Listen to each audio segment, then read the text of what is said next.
At 7:10, it is a big step forward for the future of the RFK Stadium site. D.C. Council has approved the multi-billion-dollar plan, and now the big question really is what comes next. And this morning we're talking about the mayor's vision, next steps for the site, plus reaction to a very tense day that we saw play out on Capitol Hill yesterday. Now joining us now to talk more about all that's happening in D.C. is D.C.'s Deputy Mayor Nina Albert. Thank you very much for taking the time to talk with us this morning. And we'll jump right in. And we know there's mixed reaction about this deal. Some like it, some don't, obviously. We're going to play a clip from some of the D.C. residents that we spoke to. Take a listen and then we'll get back to you. I'm ecstatic. I think the last time I had tears of joy, other than my wedding day. A lot of the neighborhood is excited for the economic development a stadium could bring, but we're really disappointed to see that the council didn't come through with any of their oversight and accountability amendments.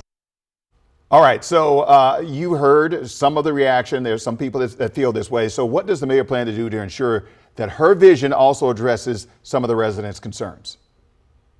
Well, first of all, Mayor Bowser had a great coup and has been working with the council on this deal for, well, first of all, to get the land transferred for 10 years, got it into our hands, and struck a deal with the Washington Commanders to come home to their spiritual home at RFK campus.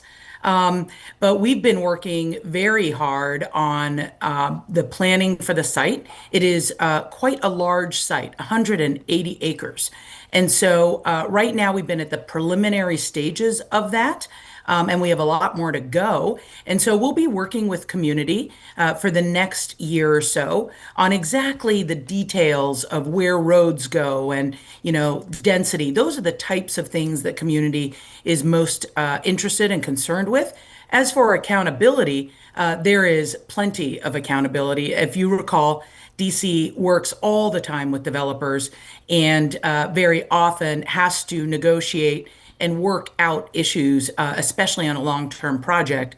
And so the plan currently allows the flexibility for DEMPED, my office, to work with the commanders if there are, you know, concerns. But this commanders team is very committed to developing not just the stadium, but also the mixed-use development.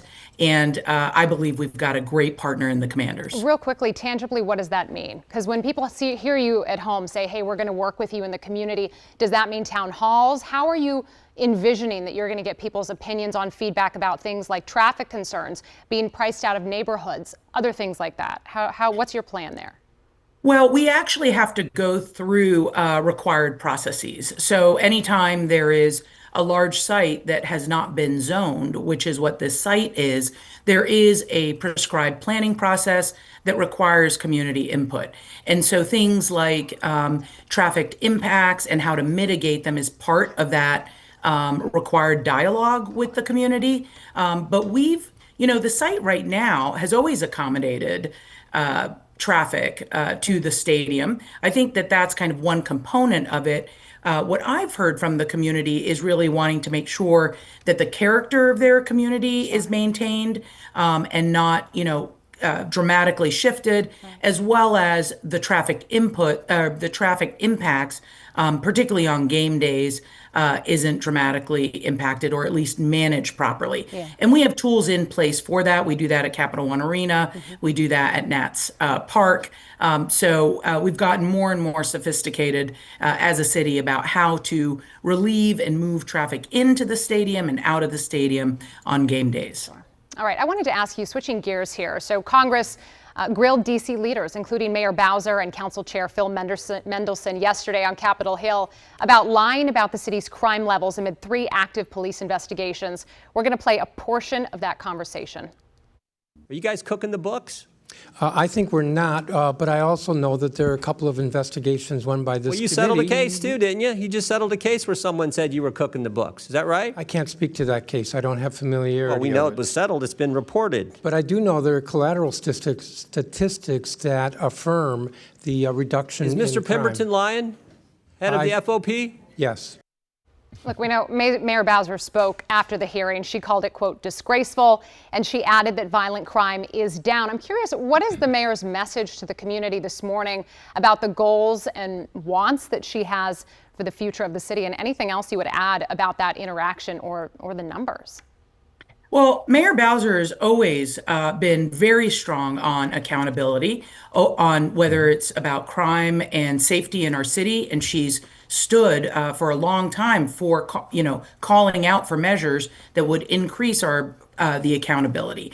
So from that perspective, Mayor Bowser, for her tenure, has been about making sure that DC is a safe city. Last year, when we saw crime numbers increase, the DC government, including the council and the mayor together, put into place the things that would bring that back, those numbers and that balance under control. We did that very swiftly. And in fact, we've seen 30-year lows. What I think is most important that the mayor has consistently said, we need to be making sure that the facts are informing opinion. And as I think about the future and the impact on businesses and on residents, it is in our self-interest to have a safe city. First of all, we do have a safe city, which is why why the city continues to grow. People continue to come here to live and to work. And so that is a result of the fact that when they come and don't know our city, they have a wonderful experience. They experience how beautiful it is, how green it is, and how safe it is, including all of the activations that we have. I don't think it helps for the Hill to be talking about how DC is, the most unsafe city in the country when that is simply not true. And they're also talking about the nation's capital. All right, DC Deputy Mayor Nina Albert, we appreciate your time this morning. Thank you very much for joining us.